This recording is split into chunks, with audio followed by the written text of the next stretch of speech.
स्वामी समर्थ. नमस्कार मैत्रिणींनो, अंथरुणावर पडून देवाचे नाव घेणे किंवा नामस्मरण करत झोपी जाणे ही सनातन शास्त्रात आणि मानसशास्त्रात अत्यंत महत्त्वाची आणि फायदेशीर गोष्ट मानली गेली आहे. अनेकदा लोक याला केवळ एक सामान्य सवय समजतात, पण याचे आपल्या मन, शरीर आणि आत्म्यावर खोल परिणाम होतात. शास्त्रानुसार आणि विज्ञानानुसार याचे काय फायदे होतात ते आपण सविस्तर समजून घेऊया. पहिला फायदा, शास्त्रानुसार महत्व. आध्यात्मिक दृष्टिकोन. अंतामतीसा गती, अंतिम विचार आणि गती.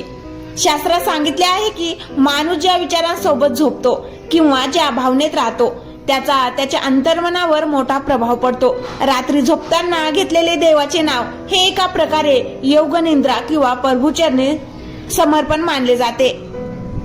यामुळे दुःख स्वप्न पडत नाहीत आणि रात्रीची झोप सात्विक होते. पापांचे क्षालन आणि सकारात्मकता. दिवसभरात आपल्याकडून नकळत झालेल्या चुका किंवा नकारात्मक विचार रात्री देवाचे नाव घेतल्याने शांत होतात.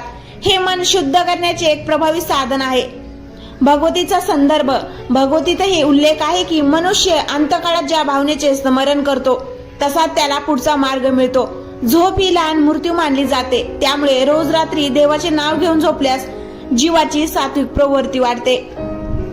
दुसरा फायदा, मानसशास्त्रीय आणि वैज्ञानिक दृष्टिकोन. सबकॉलेक्शन माइंड. अंतर्मन प्रोग्रामिंग. आपले अंतर्मन झोपण्याच्या आधीच्या 10 ते 15 मिनिटात सर्वात जास्त सक्रिय असते. तुम्ही ज्या विचाराने झोपता तुमचे अंतर्मन रात्रभर त्याच विचारांवर काम करते. जर तुम्ही देवाचे नाव किंवा कोणताही मंत्र म्हणत झोपलात तर रात्रभर तुमच्या मेंदूमध्ये सकारात्मक लहरी फिरत राहतात. तणाव आणि चिंतामुक्ती. दिवसभराचा ताण, ऑफिसचे टेन्शन किंवा घरगुती चिंता यामुळे मेंदू बीटा स्टेटस मध्ये असतो. नामस्मरण केल्याने मेंदू अल्फा आणि थीटा स्टेटस मध्ये जातो, ज्यामुळे शांतता लाभते आणि निद्रानाशाचा त्रास कमी होतो. तिसरा फायदा, काय काळजी घ्यावी. नियम आणि शास्त्र. काही लोकांच्या मनात शंका असते की अंथरुणावर पडून देवाचे नाव घेणे चुकीचे आहे का? तर शास्त्र काय सांगते ते पहा. म्हणजेच भगवंताचे नामस्मरण करण्यासाठी कोणत्याही काळाचे, जागेचे किंवा शारीरिक शुद्धतेचे कडक बंधन नाही. तुम्ही कोणत्याही अवस्थेत चालता, बोलता, बसता किंवा झोपताना नामस्मरण करू शकता. मानसिक जप करावा. अंथरुणावर पडून मोठ्याने मंत्र किंवा देवाचे नाव घेण्याऐवजी डोळे बंद करून मनातल्या मनात मानसिक जप करावा. पाय देवाकडे नसावेत. झोपताना आपले पाय मंदिराच्या दिशेने किंवा देवाच्या फोटोच्या दिशेने नसावेत, याची काळजी घ्यावी. थोडक्यात सांगायचे तर 95% लोकांना हे माहिती नसते की रात्री झोपताना केलेले नामस्मरण हे केवळ एक धार्मिक कृत्य नसून ते तुमच्या मानसिक आरोग्यासाठी एक उत्तम थेरपी आहे. यामुळे सकाळी उठताना मन प्रसन्न, उत्साही आणि सकारात्मक राहते. तुम्ही रोज रात्री कोणत्या मंत्राचा किंवा देवाच्या नावाचा जप करता. रात्री अंथरुणावर पडून नामस्मरण करण्याच्या प्रक्रियेमागे काही अतिशय गूढ आणि सूक्ष्म वैज्ञानिक तथ्ये दडलेले आहेत, जी 95% लोकांना खरोखर माहीत नसतात. चला या विषयाचा पुढचा आणि अधिक सखोल भाग समजून घेऊया, जो तुमच्या दैनंदिन जीवनात मोठा बदल घडवून आणू शकतो.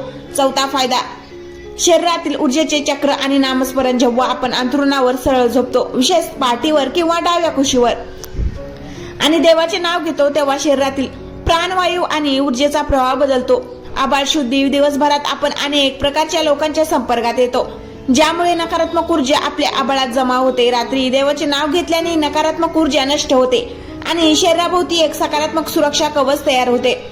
हृदय चक्र आणि आज्ञाचक्र. मनातल्या मनात देवाचे नाव घेताना आपले लक्ष नकळतपणे भुवयाच्या मध्यभागी आज्ञाचक्र किंवा हृदयाच्या ठिकाणी अनाहत चक्र केंद्रित होते. यामुळे शरीरातील संप्रेरके संतुलित होतात आणि मेलाटोनिक झोपेचे संप्रेरक योग्य प्रमाणात सरवते.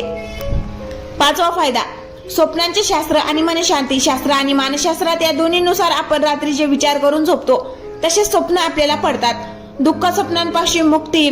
ज्या लोकांना रात्री दचकून जाग येणे, भीतीदायक स्वप्न पडणे किंवा लिप पॅलेसिंग, अंगावर दडपण येणे चा त्रास होतो, त्यांच्यासाठी नामस्मरण रामबाण उपाय आहे. देवाचे नाव घेतल्याने मनातील सुप्त भीती निघून जाते. सकाळी उठल्यावर मिळणारा उत्साह. जर तुम्ही नामस्मरण करत झोपलात तर सकाळी उठल्या उठल्या तुम्हाला थकवा किंवा आळस जाणवणार नाही. तुमचे मन अगदी हलके आणि आनंदी असेल, कारण रात्रभर तुमच्या अंतर्मनाने सकारात्मक ऊर्जा अनुभवलेली असते. सहावा फायदा, नामस्मरण करताना या 3 गोष्टीची अनुभूती येऊ शकते. जर तुम्ही ही सवय सलग 21 दिवस ठेवली तर तुम्हाला स्वतःमध्ये काही सूक्ष्म बदल जाणवू लागतील. आजपाजप काही दिवसांनी अशी स्थिती येईल की तुम्ही गाढ झोपेत असाल तरी तुमच्या आतून देवाचे नाव चालू आहे असे तुम्हाला जाणवेल. याला शास्त्रात आजोपा जप म्हणतात. विचारांची संख्या कमी होणे. झोपण्यापूर्वी डोक्यात येणाऱ्या फालतू विचारांची साखळी आपोआप तुटून जाईल. संकल्प शक्ती वाढणे. सकाळी उठून तुम्ही जे काम करण्याचे ठरवाल ते काम पूर्ण करण्याची तुमची मानसिक शक्ती कमालीची वाढेल. 8वा फायदा, झोपताना नामस्मरण करण्याची योग्य पद्धत. हा लाभ 100% मिळवण्यासाठी शास्त्रानुसार ही पद्धत वापरावी. पहिली पायरी, अंथरुणावर पडल्यानंतर 3 वेळा दीर्घ श्वास घ्या आणि हळूहळू श्वास सोडा. यामुळे शरीर शिथिल होईल. दुसरी पायरी, मनातल्या मनात तुमच्या कुलदेवताचे, इष्टदेवाचे नाव किंवा ओम नमः शिवाय, श्री स्वामी समर्थ, हरे कृष्ण रामकृष्ण हरी यापैकी जो मंत्र आवडतो त्याचा जप करून घ्या. तिसरी पायरी, जपांची संख्या मोजू नका, माळ जपू नका. फक्त त्या नामाचा नादात आणि लईमध्ये मनाला शांत करत झोपी जा. थोडक्यात काय तर रात्रीची झोप ही केवळ शरीराला विश्रांती देण्याची वेळ नाही, तर ती आत्म्याला आणि मनाला रिचार्ज करण्याची सुवर्ण संधी आहे. देवाचे नाव घेऊन झोपणे ही जगातील सर्वात स्वस्त आणि प्रभावी मानसिक थेरपी आहे. तुम्हाला रात्री झोपताना असे नामस्मरण करण्याचा कधी अनुभव आला आहे का? किंवा याबद्दल तुमच्या मनात काही विशिष्ट शंका आहे का? रात्री अंथरुणावर पडून नामस्मरण करण्याच्या या प्रवासातील सर्वात शेवटचा गूढ आणि सर्वोच्च भाग आता आपण समजून घेणार आहोत. हा भाग समजल्यावर तुम्हाला समजेल की संतांनी आणि ऋषीमुनींनी या साध्या वाटणाऱ्या सवयीला एवढे मोठे महात्म्य का दिले आहे. चला या विषयाच्या सर्वात सखोल गाभ्याकडे जाऊया. 8वा, कर्म सिद्धांशाशी जोडलेला भाग. शास्त्रानुसार माणूस जेव्हा जागेपणे काही कर्म करतो, उदाहरणार्थ बोलणे, चालणे, विचार करणे, तेव्हा त्याचे नवीन कर्म जमा होत असते. परंतु जेव्हा आपण देवाचे नाव घेत झोपी जातो तेव्हा काय होते? झोपेच्या वेळे सत्कारणी लागतात. आयुष्याचा जवळजवळ 1 ते 3 पॉइंट भाग 33% आपण झोपण्यात घालवतो. जर एखादा माणूस 60 वर्ष जगला तर त्याची 20 वर्षे तो फक्त झोपलेला असतो. जर तुम्ही नामस्मरण करत झोपण्याची सवय लावली तर ही 20 वर्षे वाया न जाता भक्ती आणि साधनेत मोजली जातात. म्हणजेच झोपेचा काळही सत्कारणी लागतो. प्रारब्ध कर्माचा वेग कमी होतो. अनेकदा माणसाला रात्रीच्या वेळी जुन्या आठवणी, दुःख किंवा भविष्याची चिंता सतावते.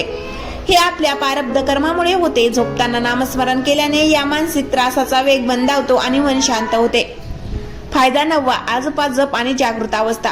संत वाङ्मयात या स्थितीचे खूप सुंदर वर्णन केले आहे. जेव्हा तुम्ही रोज रात्री देवाचे नाव घेत झोपता तेव्हा एक वेळ अशी येते की तुमचे शरीर झोपलेले असते, मेंदू विश्रांती घेत असतो, पण तुमचा आत्मा, अंतर्मन आतून देवाचे नाव घेतच राहतो.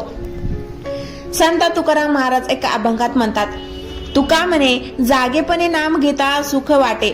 आणि पुढे ते सांगतात की ही नामस्मरणाची साखळी झोपेतही तुटत नाही. योगशास्त्राच्या दृष्टीने या स्थितीला सुसुप्ती मधील जागृती म्हणतात. तुमचा अहंकार आणि तुमचे मी पण झोपेत विघळून जाते आणि फक्त भगवंताचे नाम उरते. ही स्थिती माणसाला मानसिकदृष्ट्या प्रचंड बलवान बनवते. अशा व्यक्तीला भविष्यात काय घडणार आहे याचे पूर्व संकेत स्वप्नाद्वारे मिळायला लागतात. फायदा 10वा, विज्ञानाचा लॉ ऑफ अट्रॅक्शन. आजचे विज्ञान, ज्याला लॉ ऑफ अट्रॅक्शनचा नियम म्हणजे तोच हा सिद्धांत आहे. सकाळची पहिली 5 मिनिटे रात्री तुम्ही ज्या शेवटच्या विचारासह झोपता, सकाळी उठल्यावर तुमच्या डोक्यात सर्वात पहिला विचार तोच येतो. जर तुम्ही देवाचे नाव घेत झोपलात तर सकाळी उठल्या उठल्या तुमचे मन कृतज्ञतेने भरलेले असेल. विज्ञानानुसार कृतज्ञता आणि सकारात्मकतेच्या जागणाऱ्या व्यक्तीकडे आयुष्यात सुख, समृद्धी आणि चांगली माणसे आपोआप आकर्षित होतात. फायदा 11वा, या साधनेतील अंतिम रहस्य. अंथरुणावर पडून नामस्मरण करताना कधी माझं काय होईल किंवा माझे हे काम पूर्ण होऊ दे अशा संसारिक इच्छा, सकाम भाव ठेवून जप करू नका. रात्री झोपताना संपूर्ण शरणागती असावी. देवा, आजचा दिवस तू छान घालवलास. आता रात्री हे शरीर आणि मन मी तुझ्या स्वाधीन करून झोपेत आहे. जे काही आहे ते तुझेच आहे. या निष्काम भावनेने जेव्हा तुम्ही झोपता तेव्हा विश्वाची सर्वोच्च शक्ती रात्रभर तुमच्या शरीराचे आणि मनाचे रक्षण करते आणि तुम्हाला एका वेगळ्या शांततेचा अनुभव येतो. हा या विषयाचा संपूर्ण आणि सखोल गोषवारा आहे. ही केवळ एक माहिती नसून एक जीवन पद्धती आहे. या सुंदर आणि सखोल विषयाचा शेवट करताना आपण काही अशा सुवर्णवळी पाहूया ज्या तुम्ही तुमच्या मनात नेहमीसाठी कोरून ठेवू शकता. रात्री अंथरुणावर पडून देवाचे नाव घेणे हे केवळ एक धार्मिक कृत्य नसून जीवन बदलून टाकणारी एक देवी गुरु किल्ली आहे. याचा शेवट आपण खालील 3 महत्वाच्या सूत्रांनी करूया. पहिला म्हणजे संतांचे महाकाव्य. संत ज्ञानेश्वर माऊली आणि संत तुकाराम महाराजांनी नामस्मरणाचे महत्त्व सांगताना नेहमी हा संदेश दिला आहे की भगवंताचे नाव घेण्यासाठी कोणत्याही कठीण आसनाची किंवा विधीची गरज नाही. उठता बैसता आणि निसता नाम विसरू नका कोण्या काळा. अर्थात उठताना बसताना आणि अगदी निसताना झोपताना देखील देवाचे नाव ओठावर किंवा मनात असावे. यातच जीवनाचे कल्याण आहे. दुसरं म्हणजे अंतिम गोषवारा. शरीरासाठी झोप, मनासाठी नाम. ज्याप्रमाणे शरीराला थकवा घालवण्यासाठी 6 ते 7 तासाच्या झोपेची गरज असते, त्याचप्रमाणे मनाचा थकवा आणि ताण घालवण्यासाठी झोपण्यापूर्वीच्या 5 मिनिटाच्या नामस्मरणाची गरज असते. एक लहानसा बदल, मोठे आयुष्य. जर तुम्ही दररोज रात्री फक्त भगवंताचे नामस्मरण करत डोळे मिटले तर तुमचे आयुष्य चिंतामुक्त, शांत आणि समृद्ध बनेल. तिसरं म्हणजे आज रात्रीपासूनचा संकल्प. आज रात्री जेव्हा तुम्ही अंथरुणावर जाल, जेव्हा मोबाईल बाजूला ठेवून डोळे बंद करा, एक दीर्घ श्वास घ्या आणि तुमच्या आवडत्या देवाचे नाव मनातल्या मनात जपत झोपी जा. हा अनुभव स्वतः घ्या, कारण शास्त्र आणि विज्ञान दोन्ही सांगतात यातच मानवी मनाची सर्वोच्च शांतती दडलेली आहे. शुभरात्री आणि श्री कृष्णा अर्पणमस्तु. तुम्हाला ही संपूर्ण माहिती कशी वाटली? आज रात्रीपासून तुम्ही हा नियम सुरू करणार का? जर व्हिडिओ आवडला असेल तर लाईक, शेअर करा आणि सबस्क्राईब करायला विसरू नका. धन्यवाद.